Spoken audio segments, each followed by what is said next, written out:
Wala nang maraming paligoy-ligoy pa, diretso sa punto na. Maiksi lang ang komentaryo, pero diretso sa punto. Maraming kuro-kuro, may tiwali, may totoo. Dito, sa puntong diretso tayo. Punto, diretso. Mga kabunyog, pag-usapan natin itong tungkol kay Pulong. Kay Pulong Duterte, hindi umubra ang hambog ni Pulong, durog ni Trillanes. ha? Mayroon kasing sinabi si Pulong, reaksyon niya dito sa impeachment ng kapatid niyang si Sara.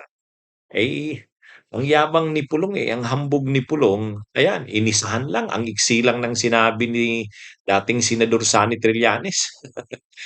Wala Durog yung pahayag ni Pulong Duterte. Ito kasing si Pulong Duterte ay nung nabalitaan niya, siyempre nakikita niya na gumugulong na talaga yung impeachment laban sa kanyang kapatid. Nakita niya nakalusot na sa Justice Committee. Mayroon ng sufficiency in sufficient yung probable cause. Pasado sa requirement ng probable cause. Nagbutuhan yung mga kongresista ng Justice Committee. Siyempre, nakikita na ni Pulong na delikado na talaga ang kapatid niyang si Sara. Ngayon, ang sabi ni Pulong, nagyabang. Sabi niya, hindi kami uuro, hindi kami matatakot. We will stand our ground, not for politics, but for the Filipino people who entrusted us with their voice. Wow. ha? Matindi, ano? Parang laban. Laban. Sabi niya, hindi daw sila uurong. Hindi kami matatakot. We will stand our ground. Hindi na daw para sa politika, kundi para sa sambayan ng Pilipino na nagtiwala daw sa kanila. Wow. Kala mo ang tapang, ano? Pero ito yung simpleng comment lang ni Trillanes eh. Sabi ni Trillanes, hindi ka uurong, congressman ka pero di mo kayang mag-attend ng impeachment hearing para ipaglaban ang kapatid mo? O yan, oo nga na. Oo nga naman.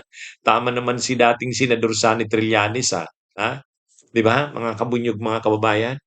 Ang yabang-yabang mo, hindi uurong ipaglalaban ang kapatid niya. Ah, Paano mo sasabing hindi uurong ni hindi nga siya uma-attend? Hindi nga talaga uma-attend si Pulong, laging absent. Mabuti pa nga si Paulo Marcoleta, yun. Solo flight si Paulo Marcoleta, minsan inaalalayan ni Suntay, oh, doon sa Justice Committee hearing. Kasi kahit hindi ka naman member ng Justice Committee, pwede ka pa rin pumunta doon, mag-manifest ka. Hindi ka pwedeng bumoto, pero pwede kang mag-manifest. Ipakita mo yung na pinaglalaban mo ang kapatid mo. O yun, tama si dating Senador Sani Trillanes. Kung matapang nga si Pulong, matapang sila. May anak pa siyang kongresista, yung Omar. Mayroon pa silang pinsan, yung Harold, ano? So, ibig sabihin, silang mga Duterte, tatlo sila dyan na dugo ng Duterte. Siya, si Pulong, yung anak niyang si Omar, yung Harold Duterte. O, ano yan? Bakit hindi sila umaattend sa mga hearing sa Kamara? Dapat sana pinaglalaban niya. At saka, kung talagang matapang siya, hindi daw susuko, hindi uurong.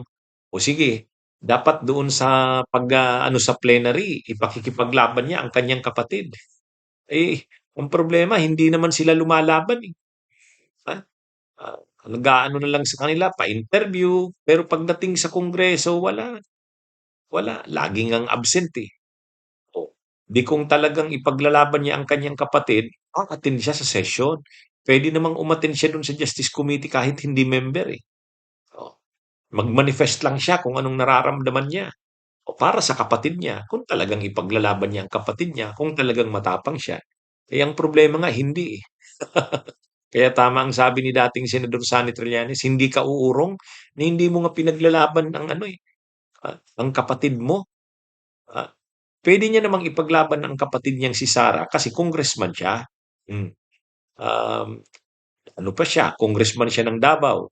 Taga Davao yung kapatid niya. Taga Davao sila. O di dapat dalhin niya yung busis ng Davao niyo. Kaya lang wala eh. Ha? Wala naman talagang alam itong si Pulong, eh, walang alam, hmm. Kaya lang naman naging congressman, dala-dala yung apelyido ng Duterte, pero wala ring alam, eh. Ang alam lang niyan, ah, magkaroon ng malaking pondo. Ay 'di ba nung panahon na presidente pa ang ama niyang si Digong, 51 billion ang hawak niyang, proyekto sa first district lang niya ng Davao, mula 2019 to 2022. O gano'n, do'n siya magaling. Pero yung makidebate, yung makipagbalitakan, wala. Tapos ngayon ang lakas ng loob niyang magsabing hindi uurong. Hindi uurong, hindi na nga umaattend sa mga hearing, hindi po laging absent, eh. Tapos papaano ka magsasabing hindi ka uurong, ipaglalaban mo ang kapatid mo na ini-impeach ngayon? O di dapat makidiskusyon ka, makidebate ka, makibalitaktakan ka, ha? Ah, mabuti pa si Paulo Marcoleta kahit nakakahiya na, sige lang, kahit binabasa yung sasabihin niya. Oh, itong si Pulong wala. Oh, panay dada lang, panay dakdak lang. Oh, yung nagpapa-interview sa media. Pero yung laban talaga, yung ikikipaglaban ng kapatid niya, wala. Wala. Ha?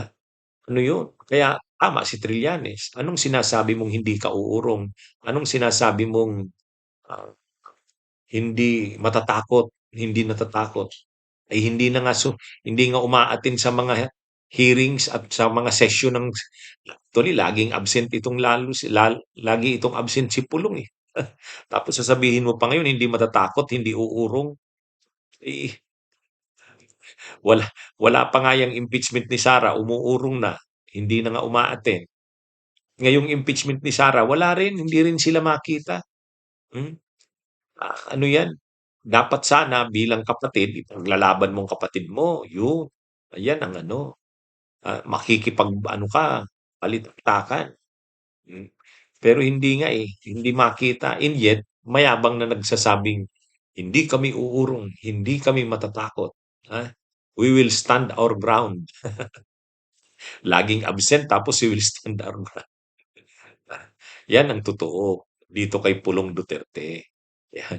Kaya, ah, durog kay Trillanes, eh. Sinimplihan lang ni Trillanes, ang iksi lang ng comment ni Trillanes. Oh, kaya tama naman si Trillanes, eh. Oh. Okey, mga kabunyog, mga kabayan, magandang araw sa inyong lahat. Bunyog, bunyog, halikan na kasama ka. Bunyog, kapag buklod ay may pag-asa. Luzon, Visayas, Mindanao, isa ang pananaw. Sa bagong Pilipinas ang bunyog isisigaw. Bunyog